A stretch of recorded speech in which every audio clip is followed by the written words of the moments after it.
Punctuation marks हैं जो निशानात होते हैं जो इंसान मुंह से बात करता है और उसको तहरीर की शक्ल में देने के लिए उसमें यानी जज्बात को शामिल करने के लिए जो निशानात लगाए जाते हैं उनको पंक्चुएशन मार्क्स कहते हैं। इनमें से 5-6 की तफसील जो है हम पढ़ेंगे कि यूनिट 5 है, क्लास 9 में और इंग्लिश की बुक है। पंक्चुएशन मार्क्स जो है उनमें मैंने कुछ को टर्मिनेटर्स यानी कि एक क्लासिफिकेशन कर दी है। टर्मिनेटर हैं, सेपरेटर हैं और मॉडिफायर हैं। ये जो 3 पहले हैं, फुल स्टॉप, क्वेश्चन मार्क और एक्सक्लेमेशन मार्क, ये टर्मिनेटर हैं। यानी यहाँ पे आके जुमला जो है वो खत्म हो जाता है। जो थॉट है जो एक सेंटेंस के जरिए बयान की जा रही होती है वो खत्म हो जाती है। यानी एक जुमला एक थॉट कंप्लीट हो जाती है। The terminators and thoughts they signal the completion of a sentence and establish its final tone। यानी जैसे ये आते हैं तो ये पता चल जाता है कि ये जुमला जो है अब ये खत्म हो गया, ये थॉट यहाँ पे खत्म हो गई है।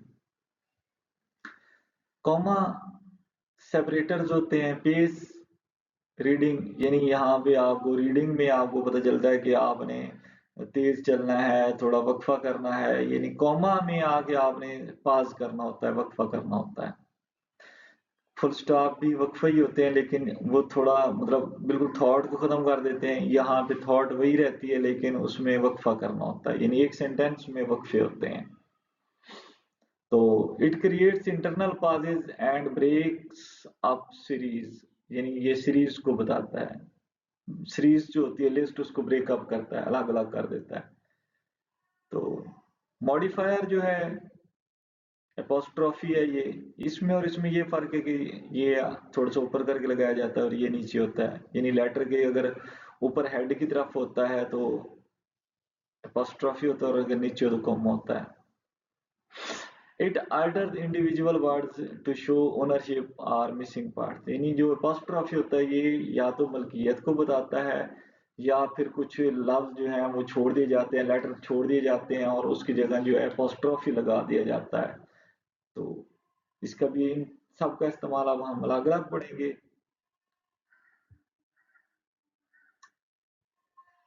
सेंटेंस टर्मिनेटर्स में डिक्टेट टोन एंड इंटेंट, इनमें जो है क्वेश्चन फुल स्टॉप है, क्वेश्चन मार्क है और एक्सक्लेमेशन मार्क है। फुल स्टॉप का जो काम है, पर्पज है, वो क्या है? Ends a complete sentence that is a statement. ये सेंटेंस इस पे खत्म होता है और वो सेंटेंस जो है वो स्टेटमेंट होता है। अब स्टेटमेंट ये होता है कि जो पॉजिटिव या नेगेटिव सेंटेंसेस होते हैं, अब स्टेटमेंट के आगे दो होते हैं, या तो वो पॉजिटिव होता है जिसको आप एफर्मेटिव भी कहते हैं, एफर्मेटिव पॉजिटिव एक ही बात होती है, या फिर नेगेटिव होता है। एफर्मेटिव या पॉजिटिव एक ही बात है और दूसरा जो है वो नेगेटिव है। मतलब एफर्मेटिव होते हैं I am going to school, negative होता है I am not going to school, positive यानी I am going to school. अब ये जो स्टेटमेंट है इसका जो दूसरा लफ्ज इस्तेमाल होता है वो डिक्लेरेटिव होता है। डिक्लेरेटिव सेंटेंसेस जो होते हैं वो भी ये मुस्बत और मनफी होते हैं। यानी डिक्लेरेटिव सेंटेंसेस दो तरह से होते हैं, पॉजिटिव या नेगेटिव। डिक्लेरेटिव सेंटेंसेस को स्टेटमेंट भी बोला जाता है। अब स्टेटमेंट आगे जो है, ये डिक्लेरेटिव सेंटेंसेस आगे जो है या तो वो एफर्मेटिव होते हैं या फिर नेगेटिव होते हैं, ये उसकी सब कैटेगरी होती है। तो ऐसा या तो पॉजिटिव हो या नेगेटिव जुमला हो, उसके एंड पर जब वो थॉट कंप्लीट हो जाएगी वहां पे आपने फुल स्टॉप लगाना होता है। न्यूट्रल फैक्चुअल होते हैं, यानी कि फैक्चुअल फैक्ट को बताते हैं, या न्यूट्रल होते हैं मतलब उसमें कोई जो है फैक्ट वगैरह या इस तरह की बात नहीं होती, बस एक जनरल से होते हैं। आई नो हिम वेल यानी न्यूट्रल है, इसमें कोई ऐसी जज्बात वजबात या कोई ऐसी बात नहीं है, सवाल नहीं है, जज्बात नहीं है। तो आई नो हिम वेल, मैं उससे बेहतर तरीके से जानता हूँ।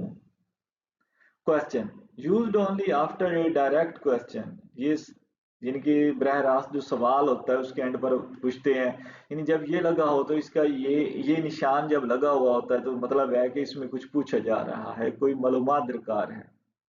यानी इन निशान है ना, एक निशानी है, निशान है, मार्क है, वो बता इसकी लगा होता है तो आपको समझना होता है कि ये क्यों लगा हुआ है। इसका अगर हर निशान को आपने डिकोड करना होता है तो जब ये आता है तो आपको पता होना चाहिए कि अब कुछ पूछा जा रहा है, कोई मालूमात दरकार है, जुमले में कुछ पूछा जा रहा है। फुल स्टॉप तो ठीक है, कोई न्यूट्रल इंफॉर्मेशन दे दी गई है। तो क्वेश्चन हो तो फिर आपने ये देखना है कि यहाँ पे कोई मालूमात दरकार है। तो used only after a direct question, inquiry, seeking, यानी इसमें कुछ पूछा जाता है, where do you live, what does he do. इन दोनों का जुमलों का जो इख्तिताम है वो क्वेश्चन मार्क या सवालिया निशान पर होता है। यहाँ पे कुछ पूछा जा रहा है, कोई मालूमात दरकार है, इसलिए ये लगाया गया है। Exclamation mark shows emotion, emphasis and or surprise. Emotion यानी जज्बात को बताता है, एम्फेसिस यानी किसी बात पे जोर देने के लिए होता है, या फिर सरप्राइज या हैरानी के लिए होता है। Emotion, hurrah, we have won the match, यानी इसमें जज्बात है। एम्फेसिस है, I am truly shocked by your behaviour, I am truly shocked by your behaviour, end पे जो एक्सक्लेमेशन मार्क पुट कर देंगे तो इसका ये मतलब होगा कि ये जो शॉक है ये इस पे एम्फेसिस है, जोर है। Surprise, wow, what a beautiful horse, यानी हैरानी को बताने के लिए होता है।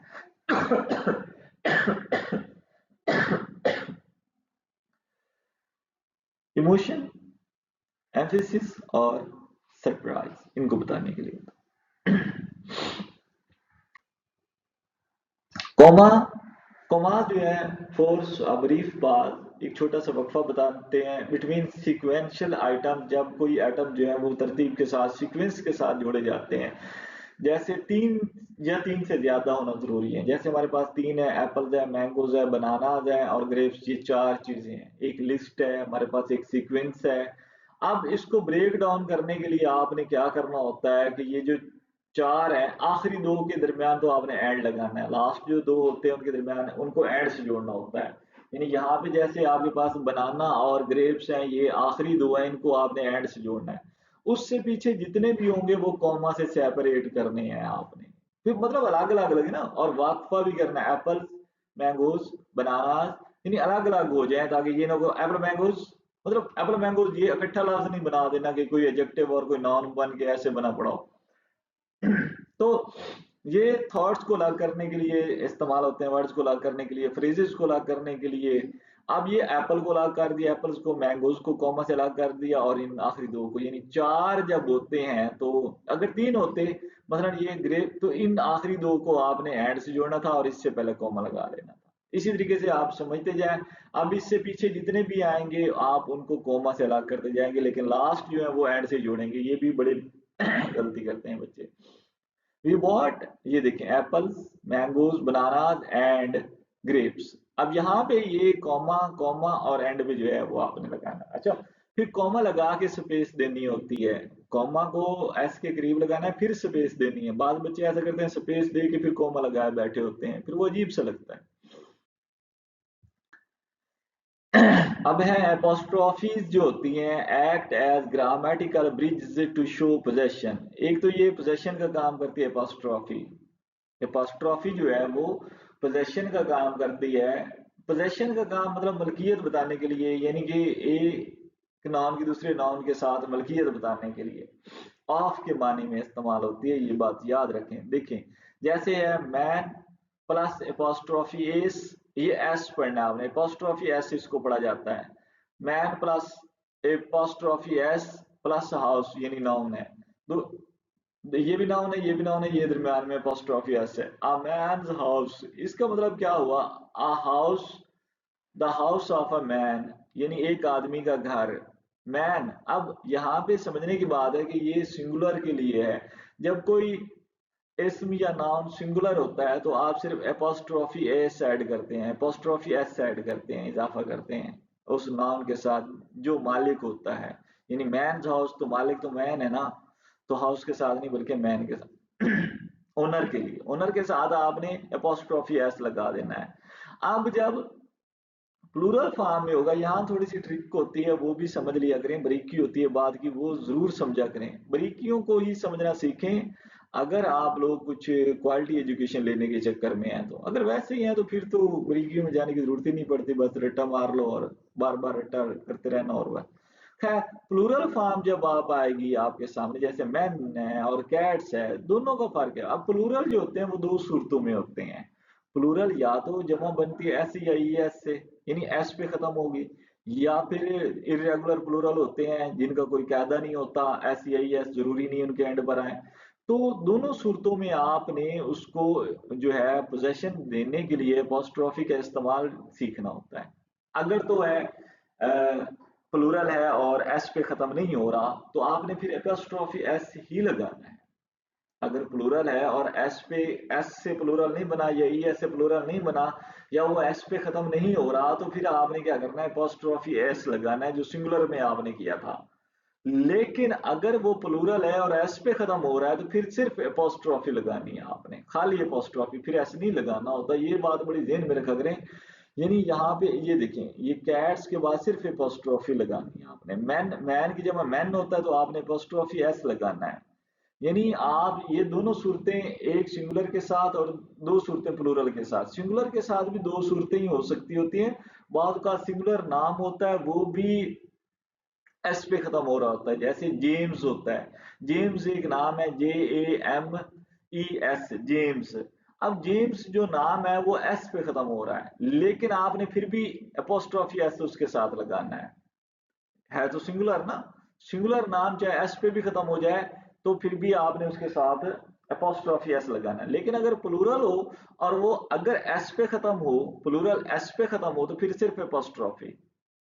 और अगर वो प्लूरल है लेकिन एस पे खत्म नहीं हो रहा, तो फिर वही अपोस्ट्रोफी है, सिंगुलर वाली बात जो होती है।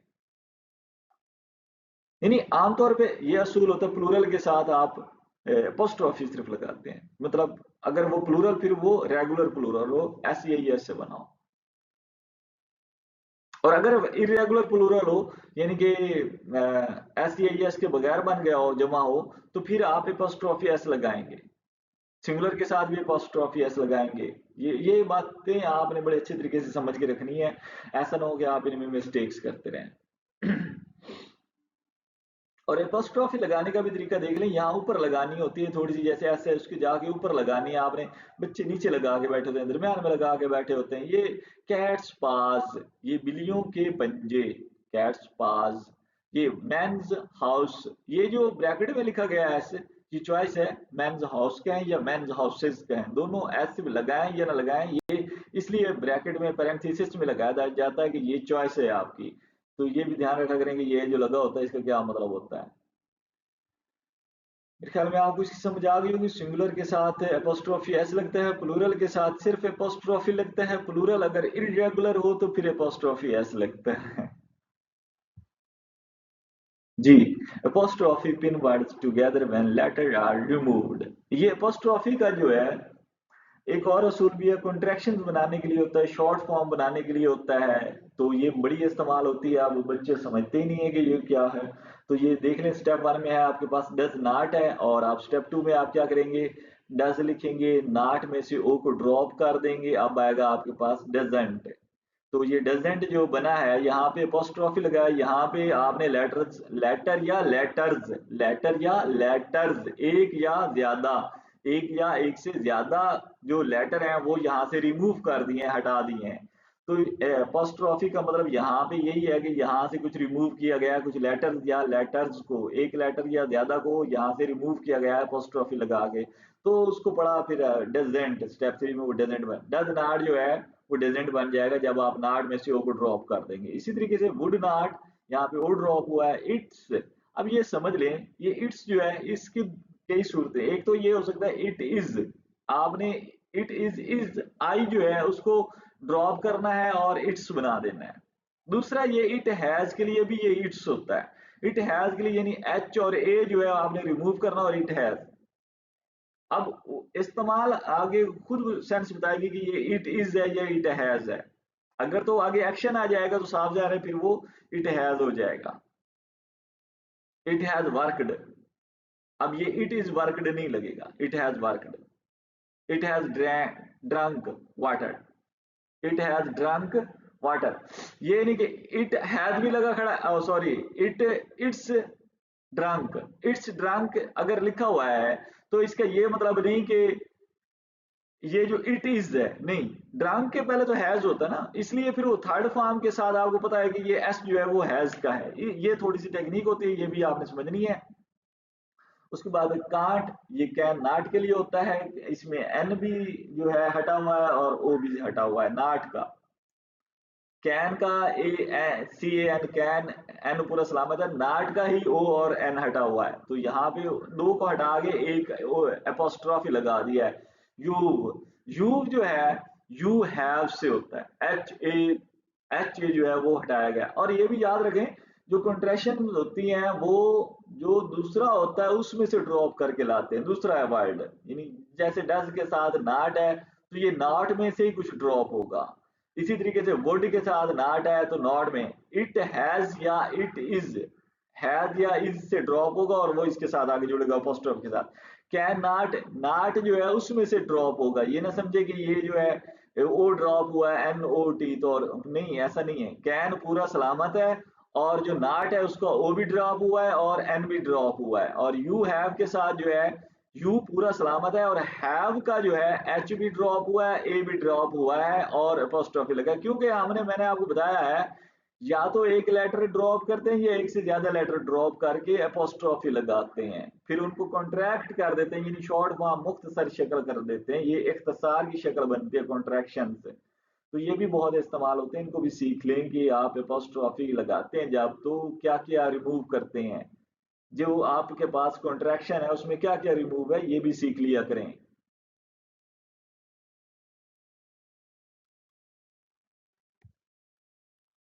फिर एक दफा इसका जो है पूरा क्विक रेफरेंस मैंने दे दिया है, आप इसको दोबारा से पढ़कर वीडियो को पॉज कर लें और दोबारा से पढ़ लें, आपके सारे जो है समरी हो जाएगी, पूरा जो कॉन्सेप्ट है वो क्लियर हो जाएगा।